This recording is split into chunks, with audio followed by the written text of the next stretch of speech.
Alguns anos atrás, enquanto lia o livro de Ezequiel, eu lembro de ter lido: Ai dos pastores de Israel, que se apacentam a si mesmos. Por quê? Deus diz: comeis a gordura, vestis-vos da lã, mas a fraca não fortalecestes, o doente não curastes. Quando li isso, que Deus disse: mas não apacentais as ovelhas e não tem compaixão por elas, não fortalecendo as fracas, não curando as doentes. Então comecei uma pequena discussão com o Senhor. Disse: tu podes culpar esses pastores? Imagine os pastores. Isso é encontrado em Ezequiel 34.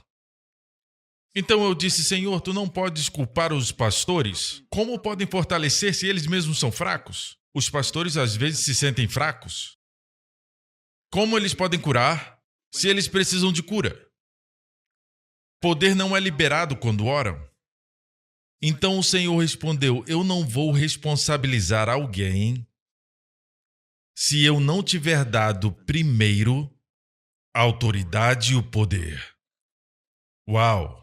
Isso abriu os meus olhos. Eu lembro onde eu estava estudando. Eu disse: Senhor, eu creio que tu me deste a autoridade, a unção e o poder. Se tu me disseste para fortalecer o fraco e curar o doente, amém? Isso quer dizer que eu posso fazer. Mas não sou eu. Você entende? A propósito, eu não sou profeta. Eu sou um pastor. Ok? Apenas um pastor. Certo? Só para deixar claro. Mas existem profetas no corpo de Cristo. Existem apóstolos, profetas, evangelistas, pastores e mestres. Eu sou um pastor mestre. Ok? Sim, o ministério profético se manifesta em mim cada vez mais, mas o Senhor vai ter que me dizer que eu tenho esse ministério, ok? Existem outros ministérios, mas se alguém se chama de profeta, se ele diz para você que é um profeta, tenha certeza que, antes de tudo, tudo que eles disserem glorifique Jesus. Em segundo lugar, tem que confirmar o que você tem no coração. Se disserem que você tem que ir para outro país e você não tem desejo de ir para aquele país, você nem gosta da comida daquele país, não está no seu coração, aproveita e leva o profeta com você. Porque se ele diz para você ir, leve ele para te dizer quando voltar. Confie em mim. Em uma semana ele vai falar para você voltar. Amém? Então muitas coisas acontecem no corpo de Cristo, no meio carismático. Pessoas tentando exercer a autoridade sobre as outras, dizendo: Deus me disse isso, aquilo. Isso não é nada mais do que bruxaria espiritual. Dominação espiritual sobre as pessoas. Cuidado com isso. Aqueles que ouvem a Deus não saem dizendo: Deus disse isso ou aquilo. Quando me reúno com os meus pastores, eu nunca falo isso. Fim da discussão. Se Deus te disse, ok. Mas eu nunca falo para os meus pastores que Deus me disse certa coisa. Certo? Nunca. Eles estão aqui confirmando. Falaram isso. Eles só falam sim aqui na frente. Certo? Eu não mando eles concordarem com nada, eles nem sabem o que eu vou falar quando subo aqui. Nós discutimos, assim como no livro de Atos. No final, depois dos nossos debates e discussões, chegamos a uma conclusão. Depois, assim como no livro de Atos, capítulo 15, pareceu bem ao Espírito Santo e a nós. Viu isso? O Espírito Santo trabalha através de debates entre os líderes. Se alguém chega falando: o Senhor disse, ei, não aceite porque não testemunha. Profetas do Antigo Testamento eram dirigidos, sim, mas profetas do Novo Testamento, e existe o ministério da profecia, eles somente confirmam o que você tem no coração. Você entende? Muitas das verdades que eu prego não são direcionais. A primeira vez que você veio à igreja New Creation, você escutou a mensagem da graça, do evangelho da graça, do dom da justiça, e algo dentro de você disse sim.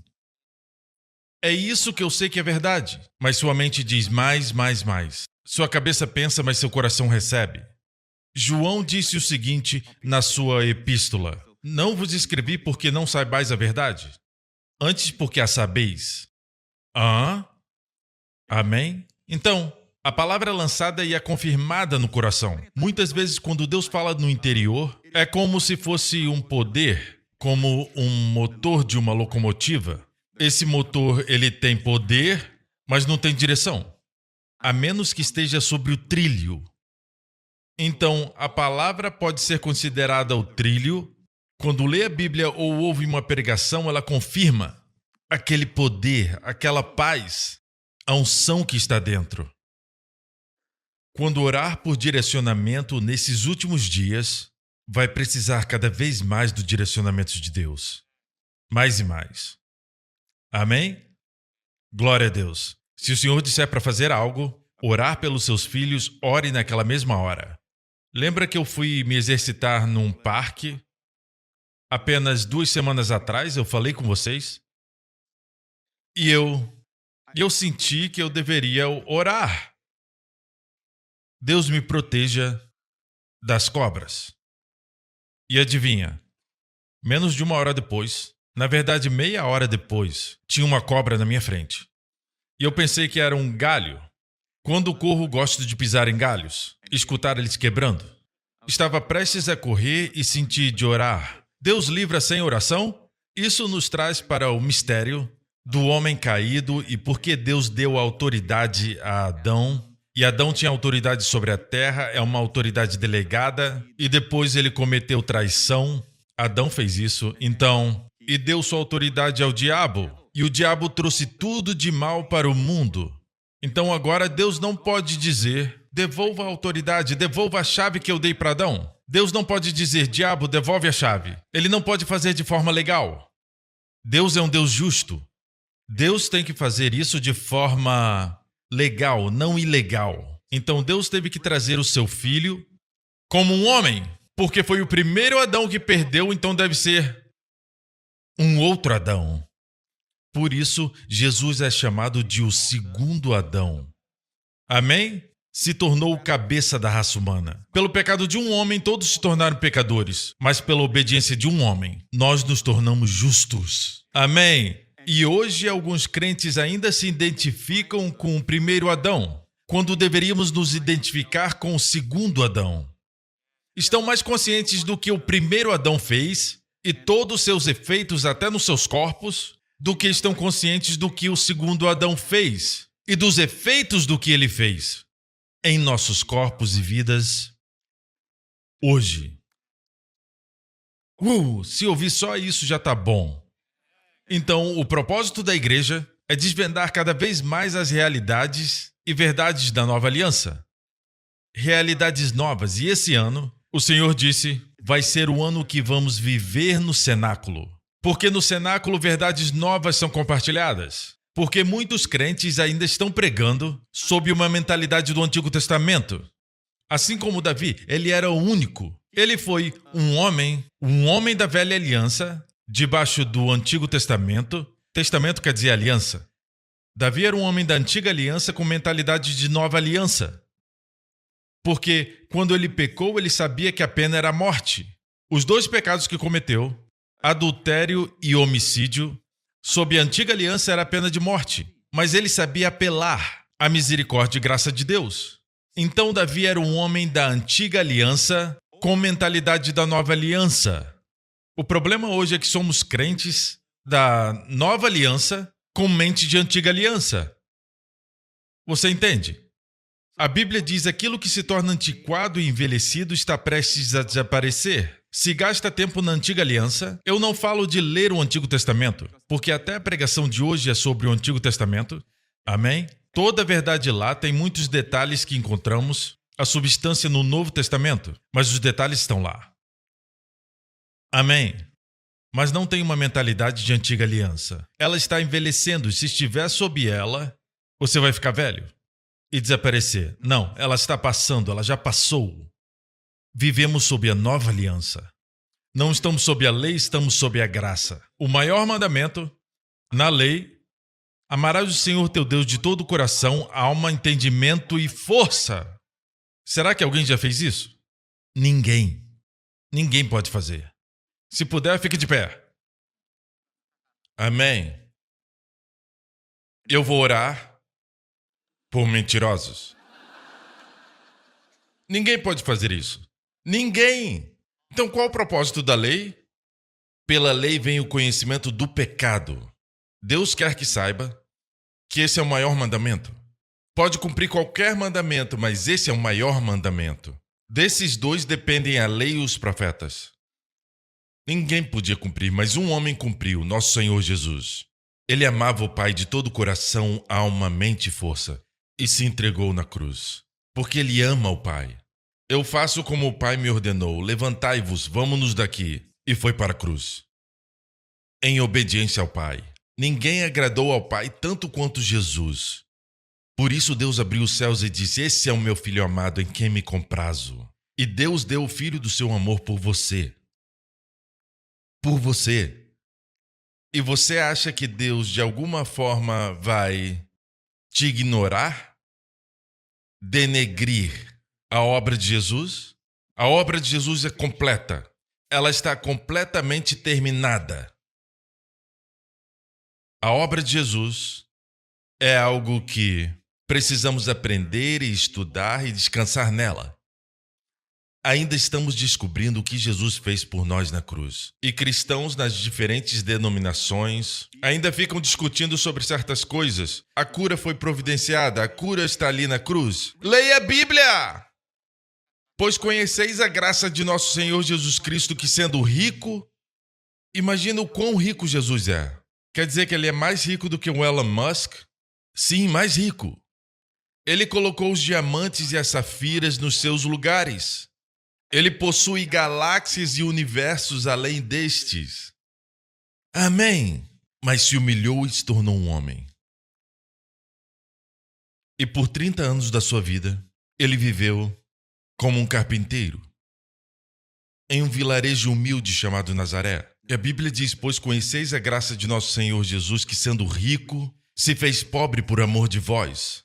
Isso é pobreza real, não é espiritual.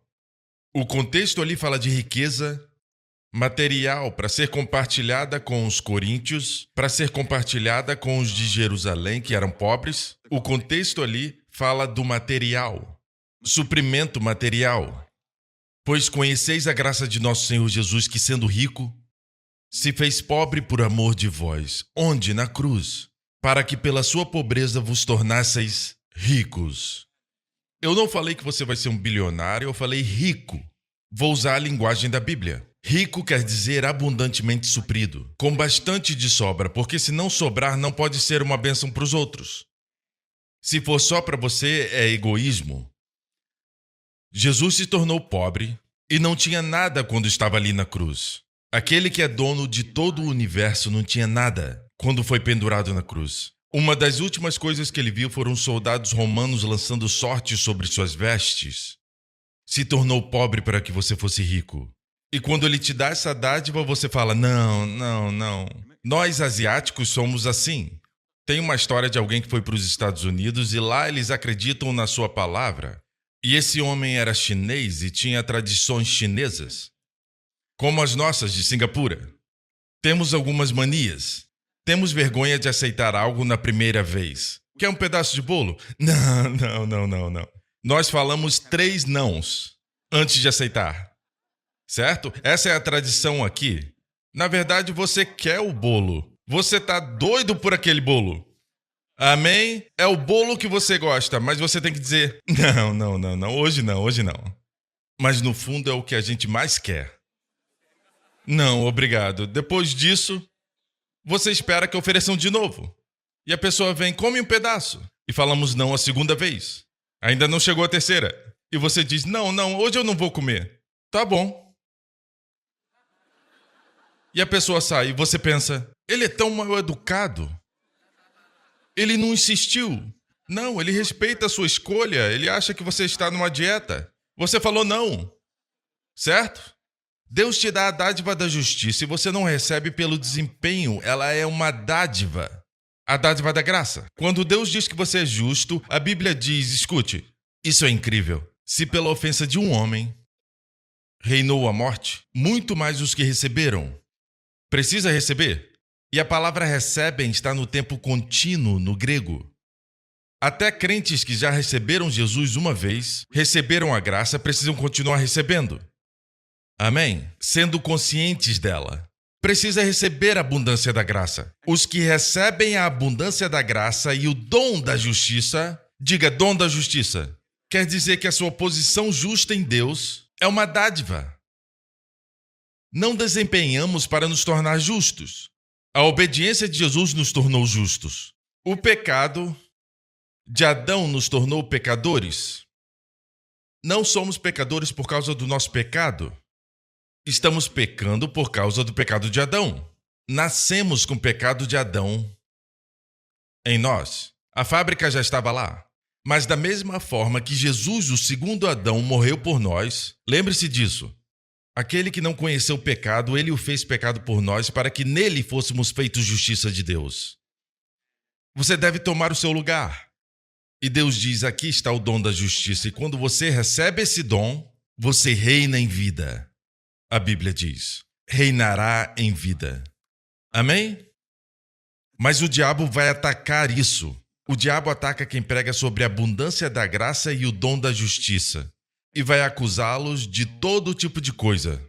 Todo tipo de coisa. Como eu sei disso? Adivinha? Vai tentar assassinar o caráter, ele faz isso, faz aquilo, ele é isso, ele é aquilo, mas não importa, contanto que eu pregue a verdade. E você reina em vida. Porque quando você reina em vida, seus vícios não reinam. Quando você reina em vida, o pecado não reina. Quando você reina em vida, Satanás não reina. Por isso ele ataca essa verdade. Vire para o seu amigo, sorria e diga, eu sou a justiça de Deus em Cristo. Amém? Agora, no cenáculo, existem verdades que o Senhor falou sobre o cenáculo. O que é uma figura do cenáculo? Hoje, o cenáculo não é um edifício, ok? É um lugar onde coisas incríveis acontecem. Falamos disso no nosso sermão do tema do ano, mas você se lembra que o primeiro sermão que eu preguei no ano foi sobre Atos 20.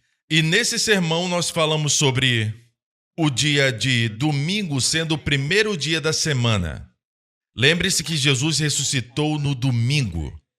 E esse texto aqui representa a igreja local.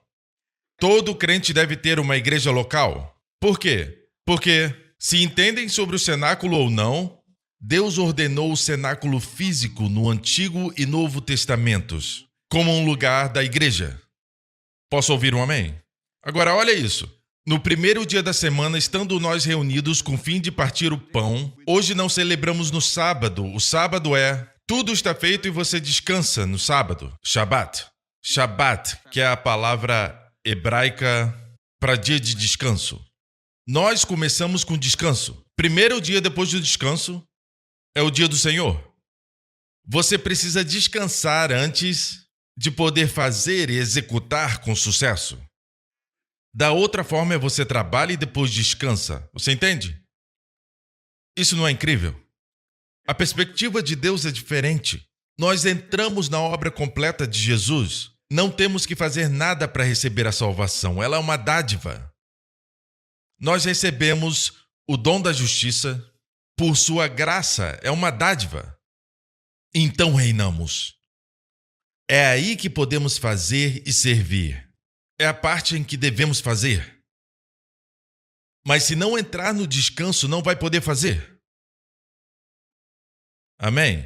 Porque se fizer, vai fazer com o motivo errado. E Deus olha para os motivos, não ações. Amém? O cenáculo representa a igreja. Você vai ver isso aqui. Eu vou ler tudo porque quero que vejam as verdades. São apenas 6 versículos. Aqui em Atos 20, eu preguei sobre isso com todos os detalhes e todas as revelações que tem aqui no primeiro sermão desse ano. Mas quero chamar a sua atenção aqui. No primeiro dia da semana, estando nós reunidos com o fim de partir o pão. O costume naquela época era de celebrar a ceia todos os domingos. Paulo estava viajando e chegou a uma cidade chamada Troade, que é Troia, a cidade grega. Era Troia. E tinham crentes ali. Eles observavam o primeiro dia da semana e as pessoas dizem, não tem nada especial com domingo? Ou usam termos depreciativos como cristãos domingueiros. Não diminua o domingo. Algo acontece no domingo que não acontece nos outros dias. Se reuniam no domingo e havia muitas lâmpadas no cenáculo onde estavam reunidos. Note que é chamado cenáculo. O lugar onde os crentes se reuniam era o cenáculo. Isso nos diz que o cenáculo representa a igreja. Mas de forma literal era o cenáculo. Quero dizer algo. Anos atrás eu li em um jornal grande, e era um jornal secular, não cristão. E ali eu li que estatísticas mostram que pessoas que frequentam a igreja são pessoas que vivem mais e são mais saudáveis.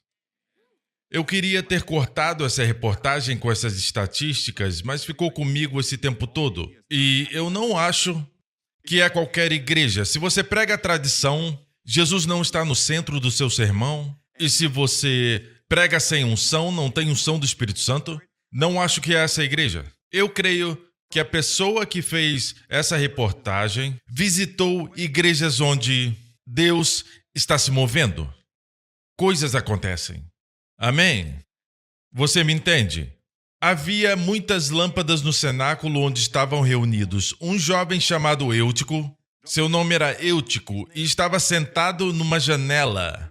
A janela representa a perspectiva do mundo. São aquelas pessoas que ficam mandando mensagem no culto. Ele devia estar fazendo isso. Ou devia estar em suas redes sociais, só vendo fotos em suas redes sociais.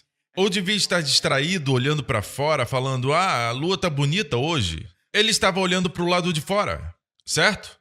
Ele escutava o sermão e olhava para fora. Escutava o sermão e era Paulo que estava pregando. A revelação dele é mencionada aqui.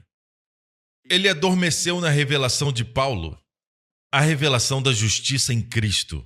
Ele adormeceu e caiu do terceiro andar. Ninguém morre quando está no cenáculo. Quem morre é trazido para o cenáculo. Ok? Lembre-se disso. Ninguém morre até sair do cenáculo. Então, se sentar na janela é como estar em cima do muro. Não está na igreja nem no mundo. Não pode me chamar de mundano, eu ainda estou na igreja.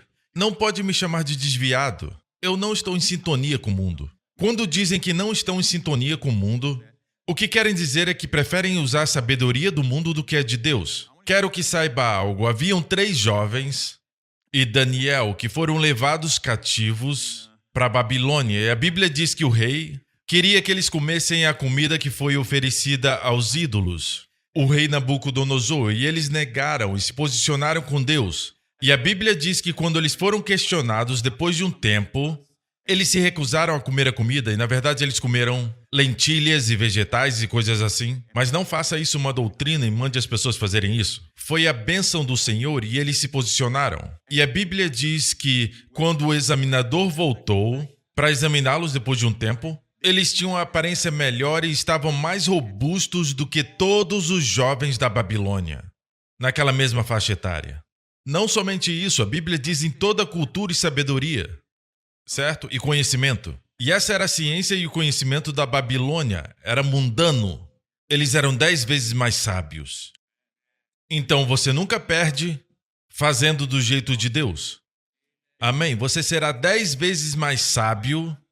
Diga isso para os seus filhos. E 10 vezes mais bonitos que os jovens do mundo. Amém? Se não quiserem, eu recebo. Amém. Amém? Por muito tempo as pessoas pensaram que os crentes estavam sendo, de certa forma, privados, ficando para trás. Não, as verdades que nós temos são sabedoria, que o mundo não tem. O que o mundo tem é conhecimento. Até a inteligência artificial opera com conhecimento que é alimentada. Se não colocar nada, nada vai sair. O limite que você coloca é o limite que ela vai ter. É só conhecimento. Sabedoria é a capacidade de saber como aplicar o conhecimento. Isso a inteligência artificial nunca vai fazer. Ela não tem intuição. Às vezes não dá para ver que a pessoa é má, mas algo dentro de você, não algo, mas alguém, o Espírito Santo. Mas é algo que você sente, é o Espírito Santo, é alguém te dando a intuição, te dá sinal verde ou vermelho. Essa pessoa não é boa. As crianças têm isso. As crianças têm essa intuição e as mulheres também. Por que você acha que o diabo falou com a mulher em vez do homem? Porque as mulheres são mais inteligentes. Amém? Ele sabia que as mulheres eram mais intuitivas. A gente sabe que os homens falam que são a cabeça, mas as mulheres são o pescoço, que viram a cabeça. Então, se pegasse a mulher, pegaria o homem. E sabe onde Adão estava quando a serpente falava com Eva sobre comer o fruto proibido? Sabe onde estava Adão? Ele estava ali. O que ele estava fazendo? Se fazendo de burro. Certo? O mal reina quando os homens se calam. Ele não falou nada, ele sabia o que Deus tinha falado sobre a árvore e não falou nada. Amém? Então as mulheres são chamadas para inspirar. Amém? O homem para liderar. Foi como Deus ordenou. Os dois são iguais. Iguais diante de Deus. Juntos são uma dupla poderosa. Amém? Então o jovem caiu, Eutico. E o nome Eutico significa boa sorte. Próspero. Então, se Eutico cai durante a sua pregação, ainda não aconteceu comigo, ninguém morreu ainda, não devia falar ainda, nunca vai acontecer. Paulo estava pregando e ele estava no 3º andar, e ele caiu lá de cima e morreu. Boa sorte. Eu já preguei esse sermão, como a igreja perdeu sua boa sorte. Porque, especialmente hoje, nós vemos igrejas sofrendo, certo? Nas mãos do mundo. De tantas maneiras. Como nunca antes. Como a igreja perde a sua boa sorte? Não culpe o mundo. Olhe para dentro. Veja o que aconteceu. Como a igreja perdeu a boa sorte. Esqueceram a geração mais jovem. Não só isso, esqueceram a pregação de Paulo. Os jovens adormeceram na pregação de Paulo. Então, de certa forma, estão mortos, certo? Essas verdades da Bíblia, quando falamos de mortos e aplicamos para nós, não quer dizer que nossos filhos estão mortos, mas quer dizer que eles não têm um sentimento para as coisas de Deus. As coisas do mundo são mais vivas do que as de Deus. Eu vou te mostrar como fazer eles voltarem a ficar vivos para as coisas de Deus. Você quer saber? Está tudo escondido no cenáculo.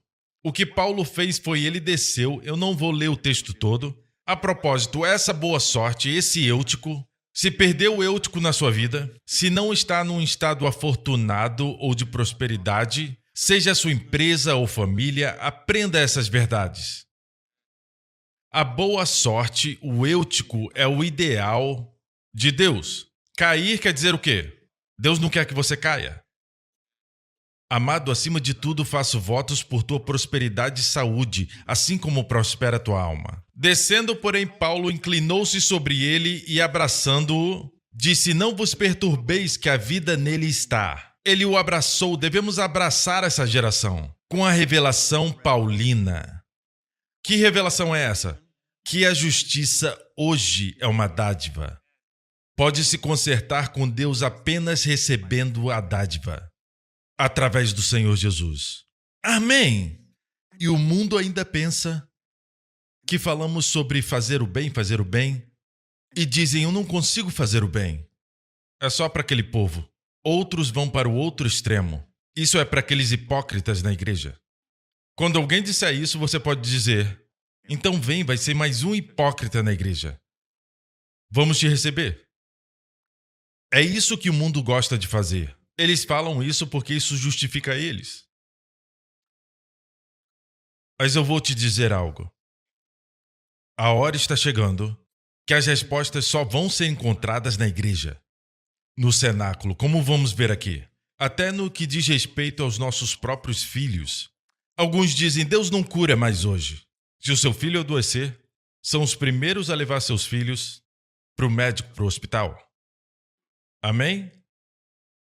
Ah, mas é uma emergência, mas eles querem seus filhos bem. O que aconteceu com a sua doutrina que o motivo que você está doente é para glorificar a Deus? Isso sai pela janela. Então, amigo, saiba disso. O motivo que você quer ser saudável É porque Deus te fez assim. Algo diz para você: a doença é estranha. Não fui feito para viver doente. A morte não é normal. Nós vamos aos funerais por causa dos entes queridos que estão lá. Mas não gostamos de ser lembrados da morte. Agora, a atmosfera de um casamento é diferente. Nós sabemos que não somos destinados a morrer. Mas por que as pessoas morrem? O salário do pecado é a morte. Mas o dom gratuito de Deus é a vida eterna. Em Jesus Cristo. Aleluia! Já recebeu esse dom? Ok, então, se quer que seus filhos se importem com Deus e tenham um bom relacionamento com você, um relacionamento próspero, é simples, a Bíblia diz: abrace-os. O que quer dizer com isso? Tem verdades espirituais aqui? É o abraço espiritual nessa geração. Na revelação paulina, o que temos que fazer? Dizem que os jovens têm acesso a coisas que nós não tínhamos na nossa época, quando nós tínhamos a idade deles. Eles têm acesso a redes sociais e coisas desse tipo, e eles são expostos ao pecado desde jovens, mas Deus não acha isso. Na verdade, não pode ficar pior do que morto. Mas mesmo assim, Paulo abraçou um cadáver. Isso significa que você tem que deixar essa morte encontrar a revelação paulina. Que revelação é essa? A justiça de Deus é revelada de fé em fé. É uma dádiva. E essa geração vai se agarrar a isso. Eles estão cansados de política de identidade nas redes sociais. Eles querem saber quem realmente são. Você é a justiça de Deus em Cristo. Essa é a mensagem e nós os abraçamos. Mas existe uma verdade aqui também, que eu acho que se você quer que seus filhos ganhem vida, e existem estudos feitos que dizem que quando você abraça alguém, um ente querido especialmente, você libera hormônios, especialmente hormônios de estresse. Nem todo hormônio de estresse é ruim. São hormônios bons. Você libera a ocitocina. E a ocitocina recupera o seu coração. Qualquer problema que você tenha no seu coração, no seu órgão físico, a ocitocina cura o seu coração. E sabia que eles fizeram um estudo que quando alguém abraça alguém que ama, ele libera ocitocina? Amém? Não tinha ocitocina suficiente aqui para ressuscitar o jovem Eutico. Quando está morto, seu coração não bate. Você entende? Eu acho que sim. Não é isso que eu estou me referindo. Eu estou falando de um princípio que Deus nos ensina aqui. Encontre tempo para abraçar seus filhos todos os dias. Não seja o primeiro a se afastar. Deixa ele se afastar. Você segura ele bem forte. Eu faço isso todos os dias. Eu abraço meu filho. Minha filha já está grande, então eu abraço de lado. Também beijo ela. Mas nós devemos abraçar nossos filhos todos os dias. Deixa eles se afastarem. Algo acontece com eles quando faz isso. Eu creio que com isso pode tirá-los da estagnação e de confusão, talvez de sentimentos de rejeição, mas quando você faz isso, algo acontece. Tem uma verdade aqui. Ah, pastor, você está encontrando qualquer coisa aí. Eu vou te mostrar aqui no cenáculo. Pessoas, jovens, a consistência do cenáculo é incrível. Se olhar atentamente a história de Elias e Eliseu, na história dos dois, teve crianças morrendo que tiveram que lidar. Lembra? Vamos para a história de Elias, 1 Reis 17. Depois disso, adoeceu o filho da mulher, da dona da casa. Era uma certa mulher, dona de uma casa em Sarepta, para onde Deus enviou Elias. Isso é incrível, porque Deus enviou Elias, um profeta judeu, para uma terra gentia. E não era um lugar comum, era o lugar onde o rei de Sidom, o lugar estava em Sidom, Sarepta em Sidom. Sidom era um lugar onde o rei tinha uma filha chamada Jezabel. que levou a adoração a Baal a Israel. Imagine Deus enviando o profeta para lá. Certo? Jesus se referiu a isso e o povo ficou irado na sinagoga. No entanto, a graça é para pessoas que não merecem. Certo? Então, essa mulher ficou doente, uma mulher gentia. Desculpa, o filho dela ficou doente. E a sua doença se agravou tanto que ele morreu. Então ela disse a Elias: que fiz eu, ó homem de Deus? Vieste a mim para trazeres à memória a minha iniquidade e matares o meu filho? Então seu filho morreu. E ela culpou o homem de Deus. Não é algo instintivo nos seres humanos, da carne humana, que eles culpam Deus por tudo ruim que acontece. E geralmente eles acham que o seu pecado está envolvido. Vieste a mim para me lembrar do meu pecado? Então vamos ver o que Elias fez. Ele lhe disse: dá-me o teu filho. Tomou-o dos braços dela e o levou para cima, para o cenáculo. É o lugar da igreja. Deus esconde todas essas coisas no Antigo Testamento. São tudo tipos, são sombras da substância, da realidade. Hoje, na Nova Aliança. Amém. O Espírito Santo veio no dia de Pentecostes. E onde ele veio? O nascimento da igreja. Onde aconteceu? No cenáculo. Os discípulos estavam hospedados no cenáculo. O cenáculo foi onde Jesus compartilhou as verdades da Nova Aliança. Na noite em que ele foi traído e depois foi para a cruz, em menos de 24 horas, compartilhou as verdades no cenáculo, que é uma figura da igreja. Em Atos 1 diz o seguinte: quando entraram, subiram para o cenáculo onde se reuniam Pedro, Tiago, João, André. O cenáculo é onde eles estavam hospedados. Temos que fazer da igreja a nossa vida. Temos que ter mais reuniões, grupos pequenos. Toda vez que você vem à igreja, lembre-se, você está no lugar onde Deus está se movendo. E as maldições do mundo e as doenças do mundo e todo o desgaste e estresse do mundo não podem entrar. Onde 2 ou 3 estiverem reunidos em meu nome, ali estarei eu.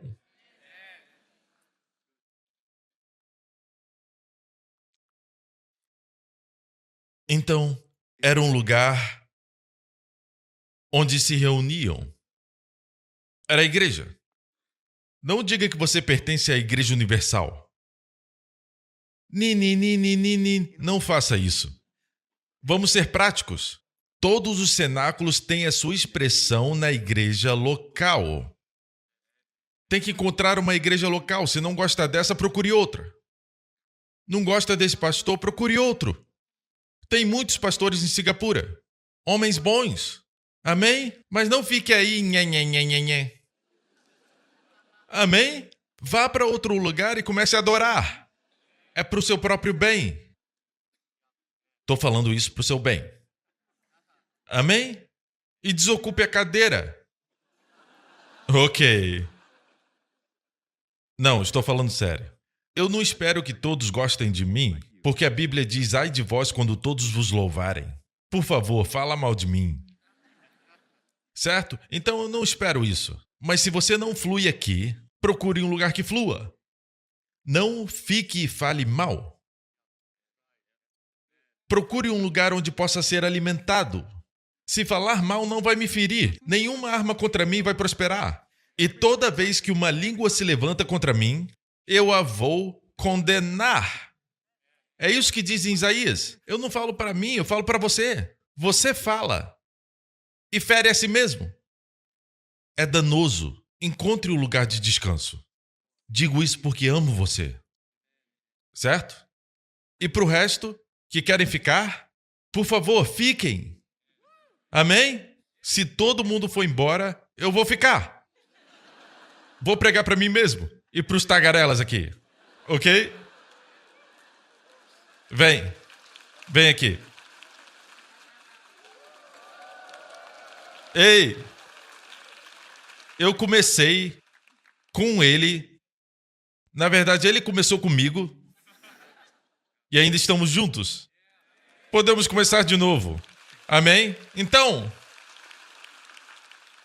Foi ali que o Espírito Santo desceu. Tinham 120 pessoas ali. Compunha-se a assembleia de umas 120 pessoas. Por que isso é importante? Porque na primeira vez que esse número é mencionado, estava falando do fim do homem. O meu espírito não agirá para sempre no homem e os seus dias serão 120 anos. É a primeira vez que esse número é mencionado. O fim da carne, o fim do esforço humano. Ok? Outra vez que aparece o número é na morte de Moisés. Não se lhe escureceram os olhos, nem se lhe abateu o vigor, com 120 anos. Quer dizer, o fim da lei.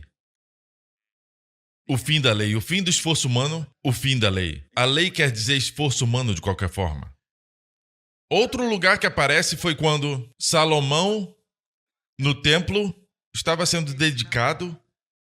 Segundo Crônicas 5, fala dos levitas, mas perceba, e com eles até 120 sacerdotes que tocavam as trombetas. Deus é consistente, não é? 120 no cenáculo, no nascimento da igreja, quando o Espírito Santo desceu, foi quando a igreja nasceu. Amém? No cenáculo. E aqui temos o templo de Salomão sendo o cenáculo. Então, o templo naquela época representava a igreja. Um lugar de reunião. 120 é mencionado, é o lugar onde o esforço humano termina. Onde a lei foi cumprida, não está mais sob a lei. Onde se louva ao Senhor. E qual foi o louvor? O que acabamos de cantar. Porque Ele é bom, porque a sua misericórdia dura para sempre. Não é lindo? De volta a Elias. Quer saber como reviver os seus filhos? Se seus filhos não são salvos, a melhor coisa que pode fazer não é educá-los. Pode pensar que é enviá-los para a melhor escola. Uma escola de nome. Será que isso é para eles ou para você? Honestamente, educá-los é importante, mas não é a coisa mais importante. Podem ter educação e muito dinheiro, uma casa grande, 2 ou 3 casas, 4 ou 5 carros, mas se eles não conhecem ao Senhor, as suas vidas serão um grande zero. 1 milhão mais 1 milhão, a soma é zero. Porque eles ainda são pobres. São pessoas pobres com muito dinheiro. Porque sem Cristo, você não recebeu a vida abundante. E a vida abundante não é riqueza ou fama. As pessoas ainda buscam isso, mas não é isso. Não ficará satisfeito. Não gaste toda a sua vida, os primeiros 30 anos, ou gaste sua saúde para conseguir riqueza, para gastar os próximos 30 anos tentando recuperar a saúde que perdeu. Não perca o seu tempo. Sua vida é preciosa. Você é precioso. Deus quer prover para você, sim. Deus te quer pobre? Não, eu acabei de citar o verso. Jesus se tornou pobre para você ser rico. Mas não devemos buscar essas coisas. Amém. Aleluia. Então, o que aconteceu com Elias? Ele pegou o menino, ele tomou o menino dos braços dela, então ele morreu no andar de baixo, no campo ou algum lugar na casa. Mas Elias o levou para cima ao quarto onde estava hospedado, colocou na sua cama. A igreja é esse quarto, o cenáculo. É um lugar celestial, entendeu? Espero que esteja entendendo essas verdades. Quero que entendam bem. Deixa eu explicar. Quando lê o Antigo Testamento, 1 Coríntios diz: essas coisas lhe sobrevieram como exemplos. A palavra exemplo no grego é tupos, que é tipos. Foram tipos. Por exemplo, quando o povo foi picado por cobras no deserto, uma figura dos doentes, Moisés levantou a serpente de bronze. Ela foi colocada numa cruz, entrelaçada na cruz. Jesus disse: e do modo por que Moisés levantou a serpente no deserto, assim importa que o Filho do Homem seja levantado. Então foi uma sombra na época de Moisés. Jesus na cruz é a substância. Agora escute, tudo o que aconteceu no Velho Testamento aconteceu como tipos para nós. Eu pensei que entendi esse verso. Vê se você entende. Deus não disse que isso tudo aconteceu no Antigo Testamento e Deus disse, vou tirar umas verdades disso. Eu pensava assim, mas não é assim. Essas coisas lhe sobrevieram para que se tornassem exemplos. Foi feito de propósito com eles, para que se tornassem tipos para nós hoje. Escute, essas coisas lhes sobrevieram. Uma iniciativa de Deus para se tornarem tipos para nós. Eu pensava que tudo aconteceu por acaso ou algo assim. Pensei que tivessem acontecido de forma natural e Deus tinha tirado lições disso. Não! Essas coisas lhe sobrevieram como exemplos para nós. Uau! Somos uma geração abençoada. Então existe verdade na ressurreição dessa criança. Quando o seu filho recebe Jesus e crê nele, é um tipo de ressurreição. Seu filho está morto espiritualmente. E quando ele ressuscita, significa que ele recebeu a salvação. Ou seja, seu filho pode ser o melhor atleta da escola, pode tirar as melhores notas nas provas mais difíceis que existem, ele tira 10 em tudo, mas se ele não nasceu de novo, ele é um completo zero. Então, como ressuscitá-lo? Eu já disse várias vezes que Jesus, aos 12 anos, disse: "Me convém tratar dos negócios do meu pai." A filha de Jairo morreu com 12 anos e foi ressuscitada por Jesus aos 12 anos. É uma figura da morte e ressurreição. 12 anos é quando entram na puberdade. Tem que ser salvos nessa idade. Se o seu filho é um pouco mais avançado, não perca tempo. Então, como fazê-los se interessarem pelas coisas de Deus? Você quer saber? Você quer que eu fale? É consistente. Na verdade, aparece mais de uma vez na Bíblia. Jovens sendo ressuscitados. Mas fala também se você e seu filho não têm um bom relacionamento, seu relacionamento está morto, é assim que ressuscita. Número 1, abrace-os. Amém?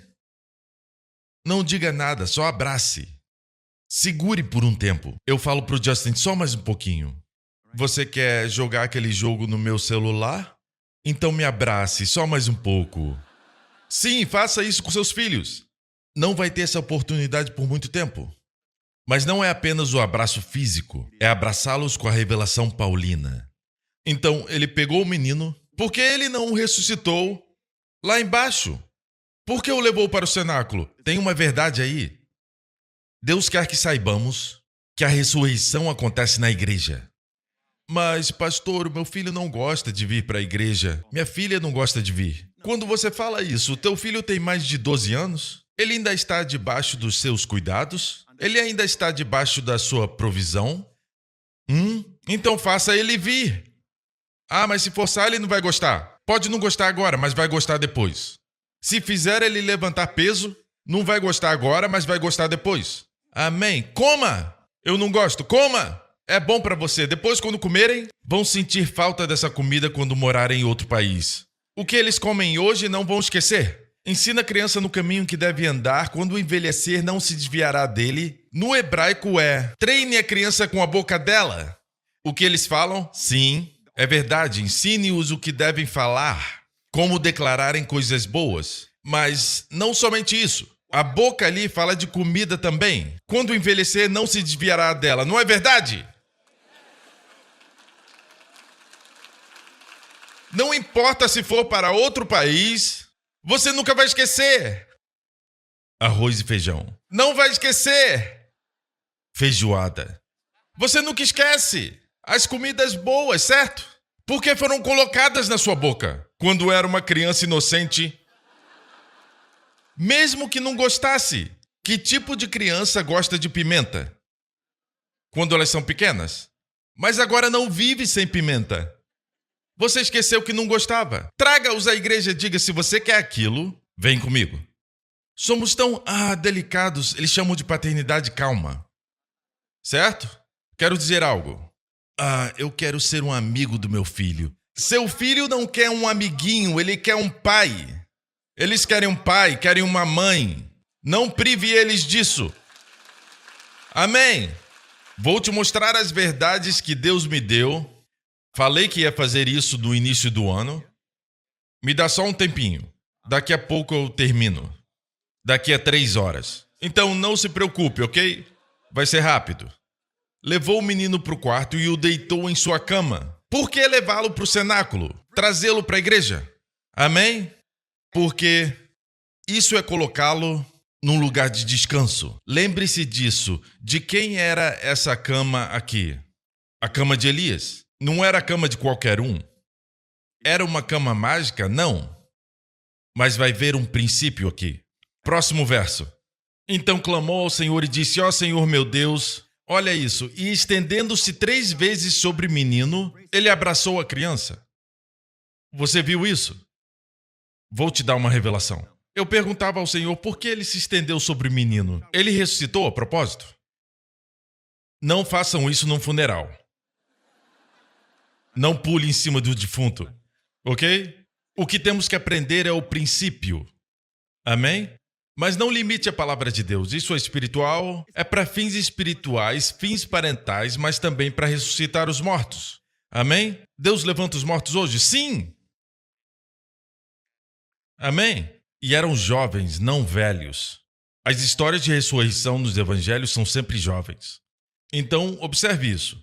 Ele clamou: ó Senhor meu Deus, rogo-te que faças a alma desse menino tornar a entrar nele. Ele abraçou o menino. Então vemos que para ressuscitar os jovens precisa de um abraço, um contato próximo. Você vê isso? Vou te dar algo que Deus me mostrou. Você precisa envolvê-los. Se quer que eles se interessem por Deus, mesmo que no começo não gostem, envolva-os com a unção de Deus. Cerque-os com a unção de Deus. Pastor, eu quero saber de onde o Senhor tirou isso. A cama de Elias tinha unção. E ele colocou um menino ali. Depois ele abraçou o menino enquanto orava. Certo? Agora tem unção de cima e unção embaixo. O menino estava envolvido pela unção. Se quer que seu filho se interesse por Deus, um jovem que parece estar morto para as coisas de Deus, envolva-o com a unção. Se estiver no seu carro, deixe ele ouvir louvores. Se disser quero ouvir outra coisa, coloque um louvor, deixe ele escutar em outro lugar. Pode escutar na escola. Faça ele ouvir louvores, ouvir sermões do pastor Prince. Ou qualquer outro sermão. Lá vem o pastor Prince falar disso. Não. Se gosta de outro pregador, pode ouvir. Estou falando do princípio. Só estou brincando. Não leve a sério. Vocês sabem que eu sou Joseph Piada.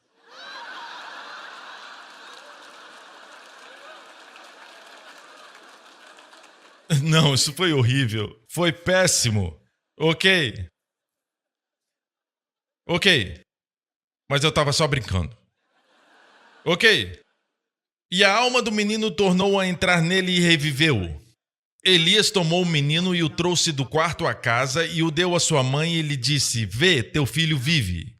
Seu sucessor foi Eliseu. Eliseu também teve um caso assim, dessa vez na cidade de Sunem, segundo Reis 4. Eliseu estava passando na frente de uma casa, a casa de uma mulher rica, e a mulher disse ao seu marido, ela percebeu que era um homem de Deus que passava ali. Façamos-lhes, pois, aonde? Em cima. No cenáculo. Ponhamos-lhe nele uma cama, uma mesa. Um dia, vindo ele para ali, retirou-se para o quarto e se deitou. Então tinha uma cama ali, no cenáculo. É o lugar onde encontra descanso. Então, olha isso. Esse casal não tinha filhos e eram avançados em idade. Então Eliseu chamou seus servos Geazi e disse: trague ela ao cenáculo. Ela ficou na porta, e Eliseu disse para ela: vejamos aqui. Disse-lhe o profeta: por esse tempo daqui a 1 ano abraçarás um filho. Ela disse: não, meu senhor, não mintas a tua serva. Concebeu a mulher e deu à luz um filho. Era um menino prometido, e ele veio. Mas chegou uma época em que o menino ainda era pequeno, e foi para o campo onde o seu pai estava com os ceifadores. E em Israel tem uma época do ano que fica muito quente. E o menino gritou: ai, minha cabeça! Então o pai disse ao seu moço: leva-o à sua mãe. E ele levou o menino e ele ficou sentado no colo da sua mãe e morreu. Subiu ela e deitou-o sobre a cama do homem de Deus. O menino havia morrido no seu colo. A maioria das mães não ia deixar ninguém tocar no seu filho se ele morresse. Olha para essa mãe, o que ela fez? Subiu ela e o deitou Quando você vem para a igreja, você sobe. Subiu ela e o deitou sobre a cama do homem de Deus, fechou a porta e saiu. Veja, tem algo sobre nós. Cremos em Deus por um bebê, cremos em Deus por um filho, já vi várias vezes, por muitos anos. E finalmente Deus ouve a oração e eles têm um bebê, e o bebê se torna o centro da vida deles.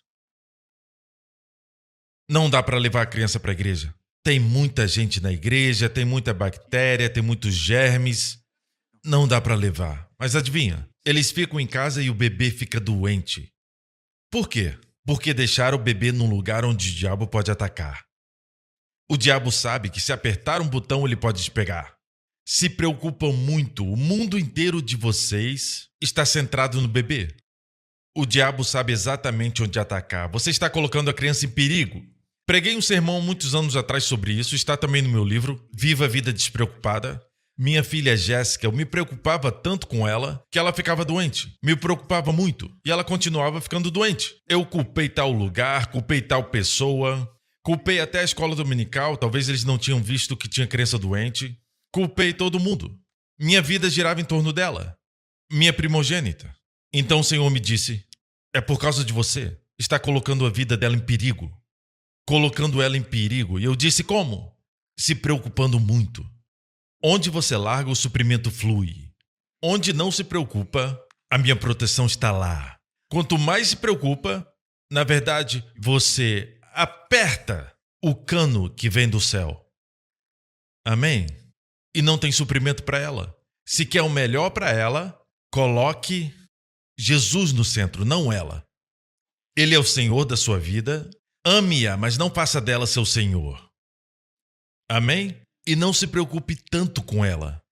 Em não se preocupar, você remove o botão que o diabo aperta. Amém? Eu contei tudo isso rápido por causa do tempo. Espero que possa meditar nisso. Não faça a criança, ame-a, mas não faça da criança um pequeno Deus.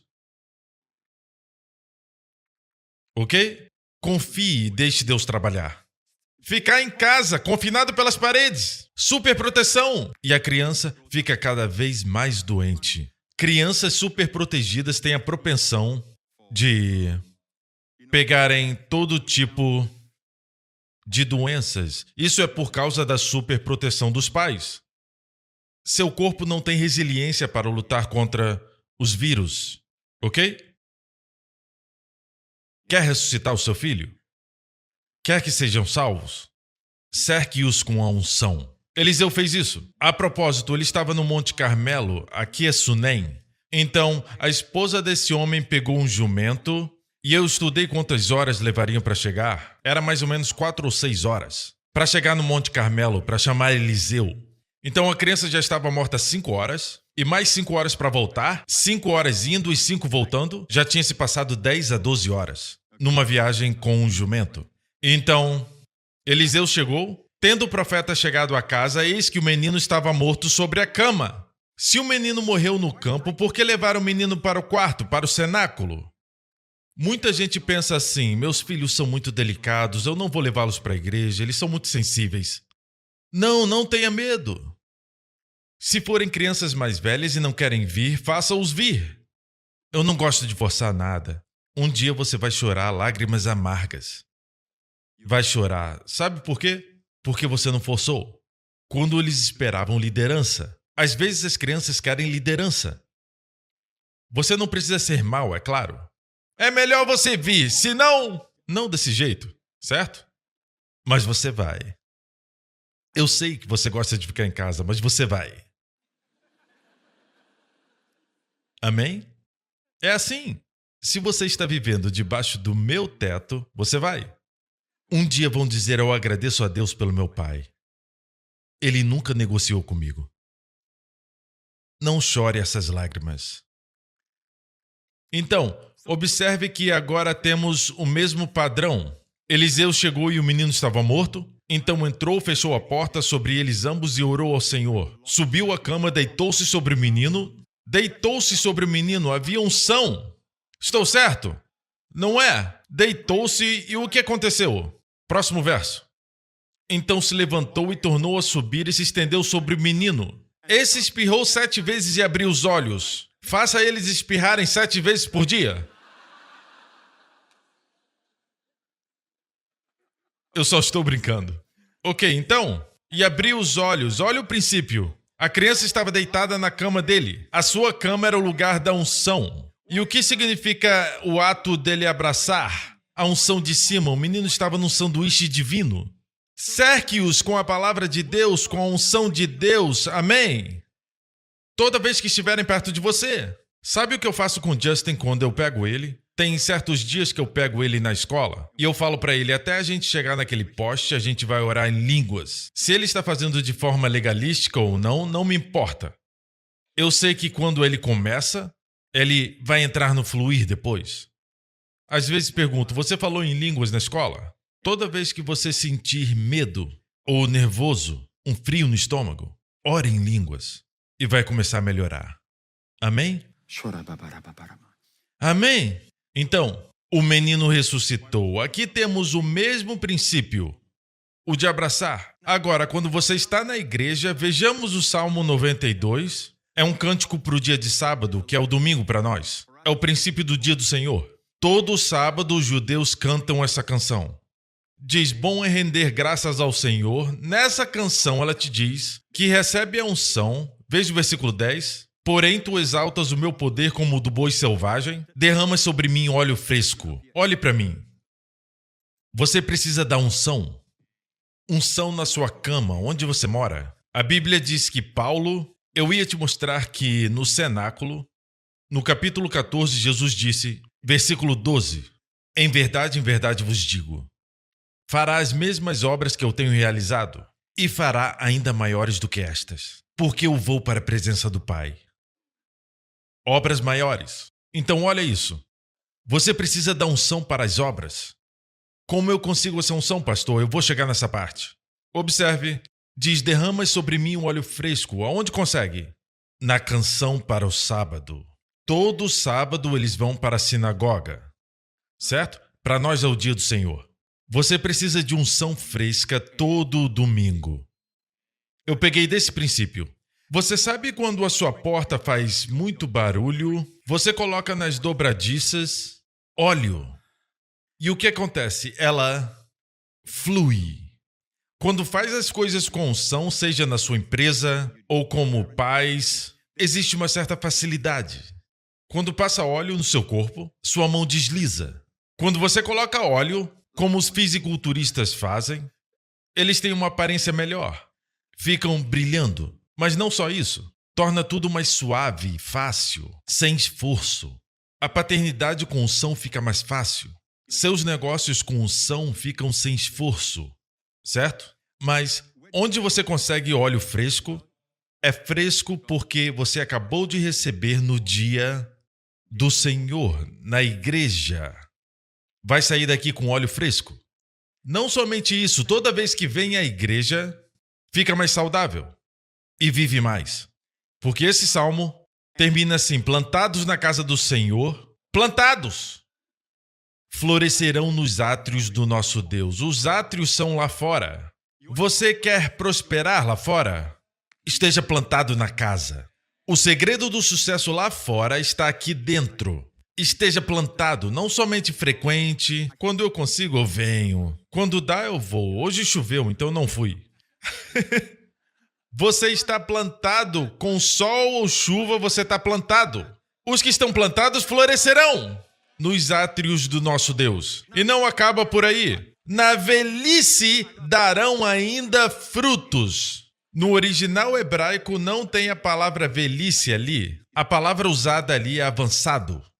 Idade avançada. Não precisa ser velho se a sua idade é avançada. Ainda vai dar frutos. Serão cheios de seiva e verdor. Seiva ali é óleo, cheios de seiva, cheios de óleo, cheio da unção. E ali no original hebraico fala verde, serão sempre jovens, sempre jovens.